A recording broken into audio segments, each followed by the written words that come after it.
अच्छे लोगों के साथ बुरा और बुरे लोगों के साथ अच्छा क्यों होता है? दर्शकों, कई बार हमने कई लोगों को ये कहते सुना है कि यार वो बहुत अच्छा आदमी था, पर भगवान ने उसके साथ बहुत बुरा किया। जब वह अच्छा था तो उसके साथ बुरा क्यों हो गया? और कई बार यह सुनने को मिलता है कि लोग कहते हैं यार वह आदमी बहुत गलत है, फिर भी वो दिन दोगुना रात चौगुना बढ़ता जा रहा है। वो दिन दहाड़े लोगों का धन छीन लेता है, जिसे चाहे उसे मार देता है, पर उसका कभी बुरा होते हमने नहीं देखा। अब क्या भगवान सो रहे हैं? अब उसे उसके कर्मों का दंड क्यों नहीं मिलता? अक्सर इस तरह की बातें हमारे मन में चलती रहती हैं। तो आइए इसे एक कहानी के माध्यम से समझते हैं। किसी गांव में दो व्यक्ति ऐसे रहते थे जो कर्म और विचारों से बिल्कुल एक दूसरे के विपरीत थे। एक व्यक्ति तो बड़ा ईमानदार था, भगवान में पूजा पाठ में खूब आस्था रखता था, हर रोज माथा टेकने मंदिर जाता था, अपनी कमाई का कुछ भाग दान करता था, ईमानदारी से अपना व्यापार करता था। उसके जीवन में धर्म का रीति रिवाजों का बड़ा महत्व था। चाहे कुछ भी हो जाए पर मंदिर जाना नहीं भूलता था। आवश्यकता पड़ने पर दीनहीनों की सहायता भी करता था।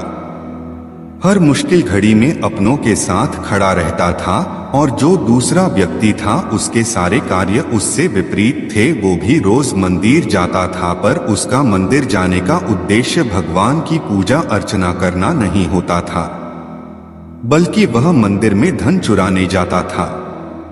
जो लोग मंदिर में दान करके जाते थे, वह आदमी उस धन को उठा लाता था। कभी अच्छे जूते चप्पलें दिख जाते तो वह उन्हें उठा लाता। किसी की सहायता करना तो दूर, वो उल्टा लोगों को कष्ट दिया करता था। उनसे लड़ना झगड़ना, उनका धन हड़प लेना, उसे दान धर्म और न्याय से कुछ लेना देना नहीं था। धीरे धीरे समय बीतता चला गया। एक दिन की बात है, बड़ी भयंकर बारिश हो रही थी। सारा आवागम ठप पड़ा था। गांव से बाहर मंदिर में उस दिन कोई नहीं गया। मंदिर का पुजारी अकेला ही मंदिर में था। उस दुष्ट व्यक्ति ने सोचा कि आज अच्छा मौका है, मंदिर में से धन चुराने का, क्यों ना इस मौके का फायदा उठाऊं। यही सोचकर वो चोर उस बारिश में भीगता हुआ मंदिर में पहुंच गया, और पुजारी से छिपते हुए उसने मंदिर में जितने पैसे और जेवरात थे सब चोरी कर लिए, और वहां से चलता बना। थोड़ी देर बाद वह व्यक्ति मंदिर में पहुंचा जो ईमानदार और भगवान में विश्वास रखता था। जब वह मंदिर में पहुंचा तो पुजारी ने देखा कि मंदिर का सारा खजाना चोरी हो गया है, और इस समय इसके अलावा मंदिर में कोई आया भी नहीं है। पुजारी उस सज्जन व्यक्ति को ही चोर समझकर चिल्लाने लगे। पुजारी का शोर सुनकर नगर के लोगों की भीड़ मंदिर में जमा हो गई। अब तो उस सज्जन व्यक्ति को ही सारे लोग चोर समझकर उसे मारने पीटने गाली गलौज करने लगे। सब लोगों ने उसे चोर चोर कहकर बहुत अपमानित किया। यह देखकर सज्जन व्यक्ति बड़ा दुविधा में था कि हे भगवान, मुझसे ऐसा कौन सा पाप बन गया जो मुझे मंदिर के धन की चोरी में फंसाया जा रहा है। वह अपने ऊपर चोरी का कलंक लगने से बड़ा दुखी था। वो ये सोच रहा था कि उसके साथ ऐसा क्यों हो रहा है। किसी भी तरह वो वहां से निकलकर मंदिर के बाहर चला गया, लेकिन दुर्भाग्य ने आज उसे ही चुना था। जैसे ही वो आदमी मंदिर से बाहर निकल कर गया तो सड़क पर एक गाड़ी से टकराकर बुरी तरह घायल हो गया, और घायल अवस्था में ही वो अपने घर की ओर जाने लगा। दर्शकों, तभी रास्ते में उसकी उसी दुष्ट व्यक्ति से मुलाकात हो गई जो मंदिर से सारा धन चोरी कर लाया था। वह बड़ा प्रसन्न था। वह बार बार अपनी किस्मत से बोल रहा था कि आज तो मेरी किस्मत ही चमक गई। भगवान के घर से आज मुझे इतना सारा धन मिल गया कि मेरी कई पीढ़ियां बैठी खाएगी। उस चोर की बातें सुनकर सज्जन व्यक्ति समझ गया कि मंदिर का धन इसी ने चुराया है। उस सज्जन व्यक्ति को उस पर बड़ा क्रोध आया।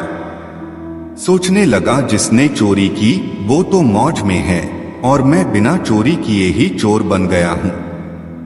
यह भगवान का कैसा न्याय है। आज से मैं किसी भगवान की पूजा नहीं करूंगा। यही सोचकर उसने अपने घर में लगी हुई भगवान की सारी तस्वीरें निकालकर बाहर फेंक दिया और उसी दिन से भगवान से नफरत करने लगा। धीरे धीरे समय गुजरता चला गया और एक दिन उन दोनों की मृत्यु हो गई। दोनों यमराज के दरबार में पहुंचे तो सज्जन व्यक्ति ने देखा कि वही चोर जिसने मंदिर में चोरी की थी वो सज्जन व्यक्ति के पास में खड़ा था। उस चोर को देखकर सज्जन व्यक्ति को बड़ा गुस्सा आया। सज्जन व्यक्ति ने उससे तो कुछ नहीं कहा। वो यमराज से पूछने लगा, हे यमराज, मुझे एक प्रश्न का उत्तर चाहिए। मुझे ये बताओ, मैंने अपने पूरे जीवन में कभी कोई बुरा कर्म नहीं किया। मैं हर रोज भगवान की पूजा अर्चना करता था, दीनहीनों की सहायता करता था, हमेशा मैंने अच्छी कर्म किए, परंतु फिर भी मुझे इतना कठोर दंड क्यों मिला? और इस आदमी ने कभी कोई शुभ कर्म नहीं किया, सारे जीवन चोरी करता रहा, फिर भी इसे आपने मालामाल कर दिया। इस पापी अधर्मी ने तो भगवान के घर मंदिर को भी नहीं छोड़ा, फिर ऐसा क्यों हुआ? तभी यमराज कहते हैं, हे वत्स, तुम गलत सोच रहे हो। तुम इस रहस्य को नहीं जानते हो कि अच्छे लोगों के साथ बुरा क्यों हो जाता है। सुनो, मैं तुम्हें बताता हूँ। जिस दिन तुम्हें गाड़ी ने टक्कर मारी थी उसी दिन तुम्हारा अंतिम दिन था, लेकिन तुम तुम्हारे अच्छे कर्मों की वजह से बच गए। तुम्हारे शुभ कर्मों ने तुम्हारी मृत्यु को एक छोटी सी चोट के रूप में परिवर्तित कर दिया, तो तुम अकाल मृत्यु मरकर नरक में चले जाते। रही बात इस दुष्ट आदमी की, तो जिस दिन इसने मंदिर में धन की चोरी की थी उस दिन इसका राजयोग बन रहा था।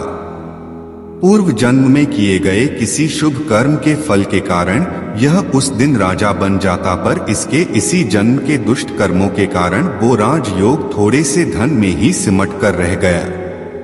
इसे अपनी करनी का धन मिल गया और आपको आपके कर्म का फल मिल गया।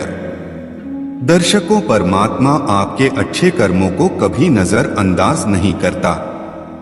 आपके एक एक अच्छे बुरे कर्म पर ईश्वर की पैनी नजर रहती है। वो हमें कब क्या देते हैं, क्या छीन लेते हैं, इसी चीज को हम नहीं समझ पाते हैं। उस चीज को सिर्फ परमात्मा ही जानता है।